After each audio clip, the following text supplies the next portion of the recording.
Hey folks, Mike and McGee here. In today's video, we're back out at our cattle area. This is where we've got our milk cows. Over on this side, we've got the crazy bull and the big, huge steer. We're hoping to process him this year, but today, what we're talking about is gonna be inside that trailer. Now, if you watched us through the summer, you know what's in that trailer. That trailer turned out to be the best hay storage I've ever done in my life. Obviously, it don't hold that much. It's a 24-foot car hauler. We still didn't fill it up, but what we put in it was incredible how it just preserved it. I've never smelt hay so good or had such good color. It's got full of BEGGARS lice, which is a legume, like a bean, like a soybean, just as high in protein as a soybean, and the leaves are just as green, even though they're dry, perfectly preserved. They're green. That means all the nutrition is there. And does it ever smell good? It smells incredible. So we're gonna break it open and start feeding it today because it's cold. There's frost everywhere. It's about 25 degrees. Let's face it, the grass ain't growing too good. So not only that, but it's been dry. So the pasture did not have a big head start on this cold weather. That's unfortunate, but that's why we make hay in the winter. That's why we make we don't make hay in the winter. That's why we make hay in the summer, while the sun shines, while it's hot, when you don't feel like doing it. That's why we make silage in the fall. So we got plenty to feed to the animals, no matter what. So let's get out here. Let's open this up. Right now, Joel's milking. As soon as he gets done milking and lets the cow out, I'm gonna throw hay in and we're gonna see him eat it. Let's do it.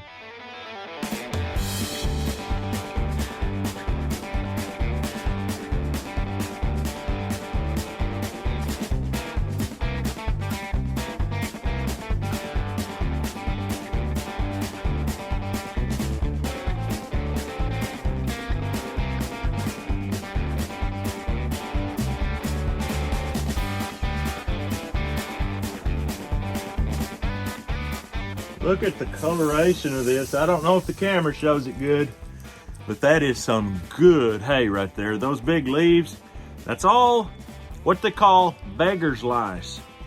And is it ever full of protein? Like 20%. I believe throwing it in here when it was hot, it was like an oven in here. It kiln dried it. It was already dry, but all hay coming off the ground in the summer is a little bit moist. Just a little bit. It's got a percentage. We threw it in here, the percentage ceased. I mean, it's unreal. And the smell, I mean, it literally smells amazing. Let's feed some and see how they like it.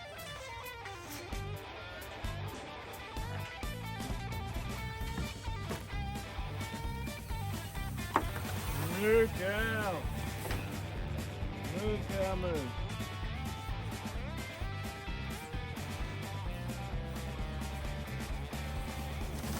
There's a huge advantage feeding this type hay, this loose, leafy hay, in a trough. Hey, they don't lick it up off the ground that great, especially when they're walking on it.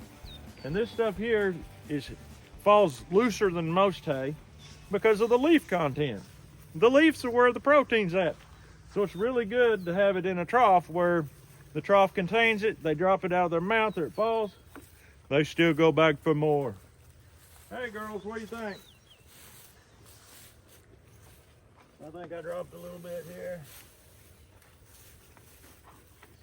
Boy, they love it. Come on over here, Rosebud. She's worried about nursing her calf. She's got a pretty good maternal instinct. Here she comes. She said that baby ain't gonna keep me from coming to eat. This here is the leaf of the BEGGARS lice. It's a little bit browner, but it's good stuff. Man, oh man. Talk about happy, happy cows. The one on the far left is, well, that's Daffodil. In the middle, Daffodil's half-sister, Rosebud. Grandma to Daffodil and mother to Rosebud is on the far right. That's Blossom. And they are happily chomping it down. Calf is completely hidden, but I know he's back there. Yep, there he is. Getting him some milk. it's really good to do it this way. If there's any left or any that she's holding back, he gets it, and that keeps her completely stripped out good and clean to where she don't develop mastitis. Also, by parking that trailer here, you talk about accessible and easy. The hay's right there. You just take it, throw it right in. You can't get no easier than that. They like it. They like it a lot. Giving a cow good protein in the wintertime when it's cold is highly important, especially if they're producing milk. These milk breeds tend to get skinny fast. All their energy goes into producing milk and milk fat. They don't go into producing meat, and that's why a lot of people don't like to see a Jersey, because they're the worst about it. But hey, this actually looks pretty good for a Jersey. She's pure-blooded Jersey, and she's been scrawny in the past just simply because of how much milk she's producing. She's expecting a baby right now, and we've got her dried up. She's not producing milk, and that's why she's filling back out.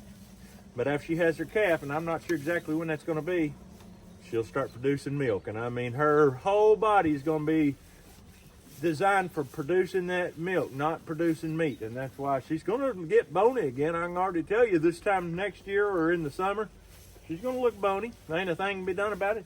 We feed them really good. She gets gallons and gallons of grain, specially formulated for dairy cows, and still get skinny. So that's just a fact of life.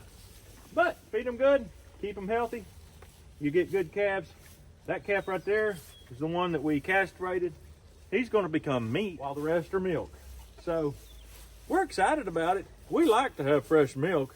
I know people that won't drink store-bought milk. There's a reason for that. It's good stuff. That's what I call the crowning achievement of a homestead, is a good milk cow. If you could do it, that's good, because not everybody can do it. You got to be dedicated. You got to know how, and you've got to be tied down. And you better hope you got a good neighbor that knows how to milk a cow so you could go on vacation.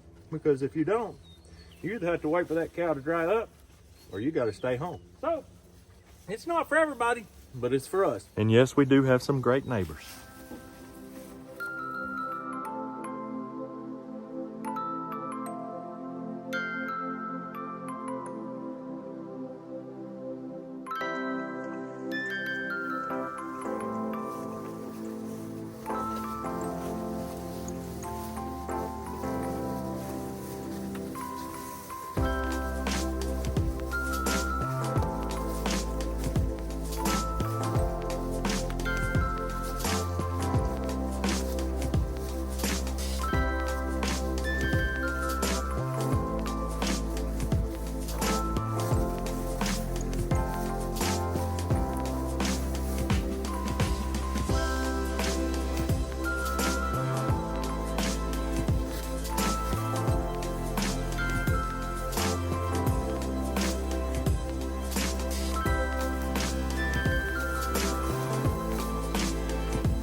That's all we've got for you today, folks. Hope you have a great day. We'll see you on the next video.